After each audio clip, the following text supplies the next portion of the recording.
In the dimly lit chambers of the hegemony consulate on Hyperion, Consul sat before his ancient Steinway piano, fingers hovering over ivory keys as the fateful message arrived. The holographic projection flickered to life, casting an ethereal blue glow across the room. Minor Gladstone's weathered face appeared, bearing news that would alter the course of his carefully planned retirement. 7 pilgrims, chosen for reasons yet unknown, were to embark on a final journey to the time tombs. As the consul absorbed the gravity of the situation, his EMV hummed quietly in the background, ready for the voyage that lay ahead. The ancient music of Rachmaninoff filled the room one last time as he contemplated the weight of his decision to join this mysterious expedition. At the spaceport of Keats, 6 figures emerged from different directions, each carrying their own shadows and secrets.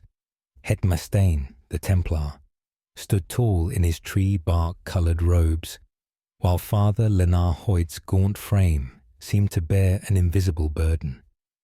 Colonel Fedman Cassad's military bearing contrasted sharply with the scholarly awkwardness of Sol Weintraub, who cradled his infant daughter Rachel.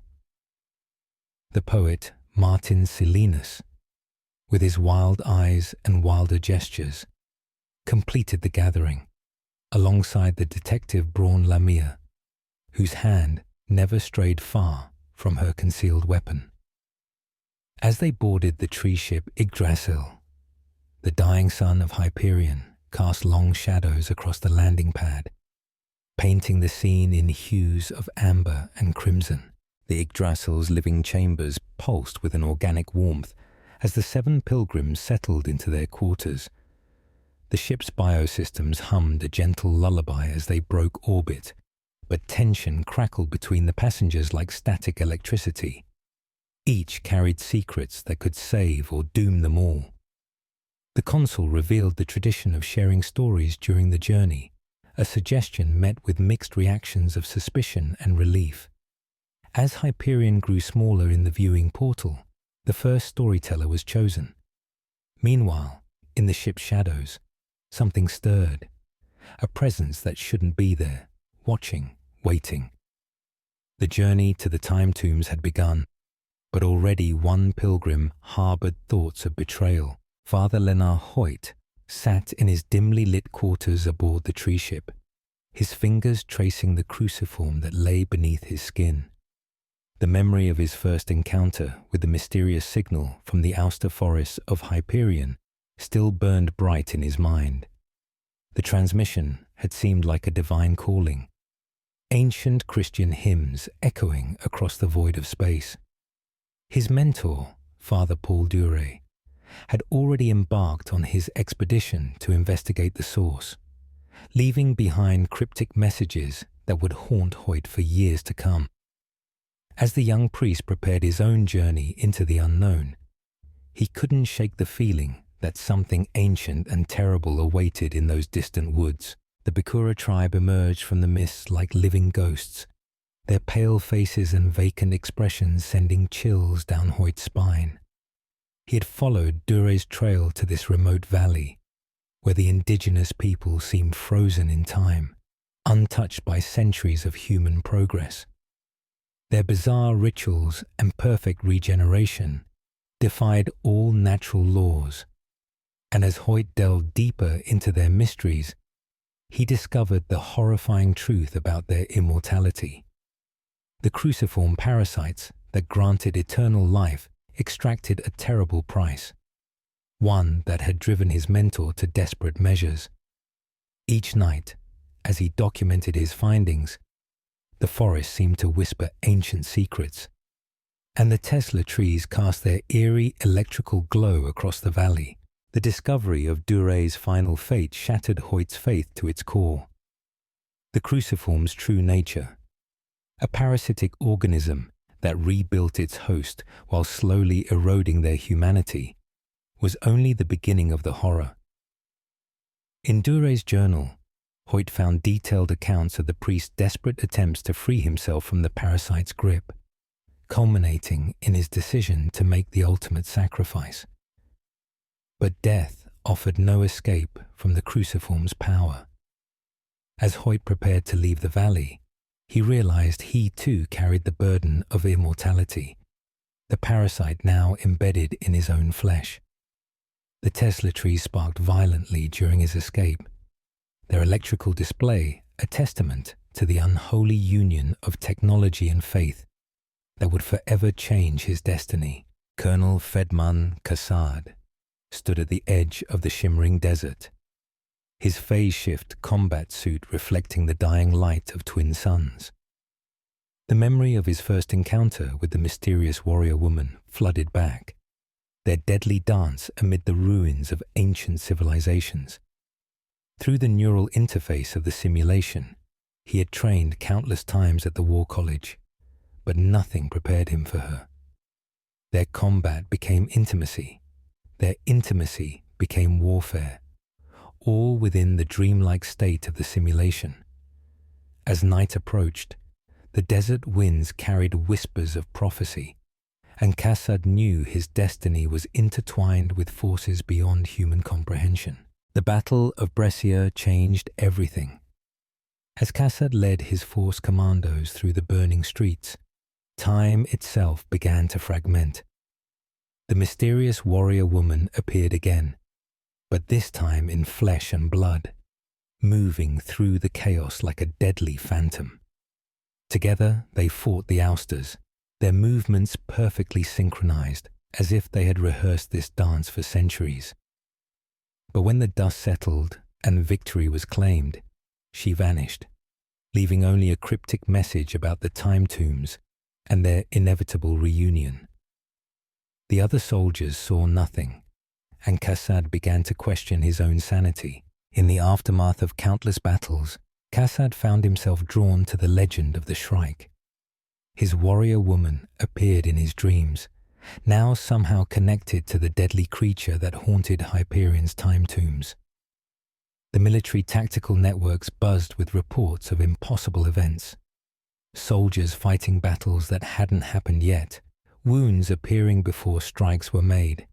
As Kassad prepared for the pilgrimage to the time tombs, he knew he would meet her again. The question wasn't when, but who or what she would be when they finally came face to face. The desert winds of Hyperion called to him, promising answers but threatening oblivion. Martin Selinus sat beneath the flickering light of 3 moons, his scarred face illuminated by the dancing flames of the campfire. The other pilgrims leaned forward as he began his tale, his voice carrying the weight of centuries. He spoke of his early days as a struggling writer on Renaissance Vector, where success had once kissed his fingertips before cruelly slipping away. The cyberweb cafes, the neon-lit streets, and the desperate search for inspiration had led him down a path few would dare to tread. As words flowed from his lips, the night grew deeper, and shadows seemed to move of their own accord around the gathering. The tale shifted to Hyperion's city of poets, where Martin had found both his greatest triumph and deepest despair. He described the towering spires of crystalline buildings, the whispered verses that echoed through ancient corridors, and the maddening presence of the Shrike that stalked the city's shadows. His masterwork, the cantos, had begun to take shape there, each verse seemingly guided by an unseen hand. But with each line he wrote, reality itself began to blur. Fellow poets vanished one by one, leaving behind only half-finished verses and cooling cups of tea. The city's very architecture seemed to shift and breathe with each new stanza he composed. As Martin reached the crescendo of his story, he revealed the terrible truth behind his masterpiece. The Shrike had become his muse, its presence growing stronger with each word he wrote. His fellow poets hadn't simply disappeared. They had been claimed by the creature, sacrificed to feed the dark inspiration that flowed through his pen. The revelation left his audience stunned, but Martin wasn't finished. He spoke of a prophecy hidden within the cantos, one that suggested the true purpose of their pilgrimage might be far more terrifying than any of them had imagined. As he fell silent, the campfire's flames suddenly died down, leaving them in darkness as distant metallic sounds echoed from the direction of the time tombs. Saul Weintraub sat in his quarters aboard the tree ship, cradling his infant daughter Rachel as she slept peacefully. The soft bioluminescent lights cast gentle shadows across the room, creating an almost ethereal atmosphere. He watched as Rachel's tiny chest rose and fell, knowing that tomorrow she would be even younger than today. The cruel backwards aging that had afflicted her since the Merlin sickness haunted his every moment. Through the viewport, the massive branches of the world tree stretched endlessly into the violet sky, their crystalline leaves catching starlight like countless diamonds. Sol pulled out his research notes, scattered them across the desk, and began piecing together the puzzle of Time's Arrow once again. The numbers and theories blurred before his eyes as memories of Rachel, his adult daughter, the brilliant researcher, flooded his mind. The ship's gentle humming provided a melancholic backdrop to his desperate search for answers. As the tree ship approached another rest point, Saul recounted to his fellow pilgrims the day everything changed. The excavation site on Hyperion had been Rachel's dream project, the mysterious time tombs that seemed to defy physics itself. He remembered her excitement, her brilliant theories about the backwards flow of time around the structures. Then came the nightmares, the temporal sickness, and the horrifying realization that each morning brought Rachel one day closer to her birth. The other pilgrims listened in stunned silence as Saul described watching his daughter regress from a promising young scientist to a teenager, then a child, all while retaining the terrible knowledge of what was happening to her. The ship's medical bay had confirmed what they already knew. Nothing could stop the process. As he finished speaking, a strange temporal distortion rippled through the vessel, causing everyone to momentarily see multiple versions of themselves. The consul's face went pale. The revelation came during their final meal, before reaching the time tombs. Saul shared his theory about the Shrike's connection to Rachel's condition, his voice trembling as he spoke of the impossible choice that lay before him. The ancient prophecies, the backwards aging, the time tombs, all were connected in a way that defied conventional physics. As he explained his conclusions, the ship's AI detected unusual temporal activity ahead. Through the viewing portal, they could see the valley of the time tombs shimmering like a mirage in the distance. The Shrike's domain. Martin Silenus muttered a curse, while Braun Lamia reached instinctively for her weapon. Saul held Rachel closer, knowing that somewhere in that valley lay either salvation or damnation. The ship's lights flickered ominously as they began their descent, and for a moment, Saul swore he could see Rachel, adult Rachel, standing in the corner of the room, mouthing words he couldn't understand. Thank you for venturing into this realm with me. If you crave more enchanted worlds, mythical battles, and secrets whispered from ancient pages, join the Guild of Storybound Explorers. Subscribe now and ring the bell to unlock every new quest the moment it drops. The next chapter awaits. Will you answer the call?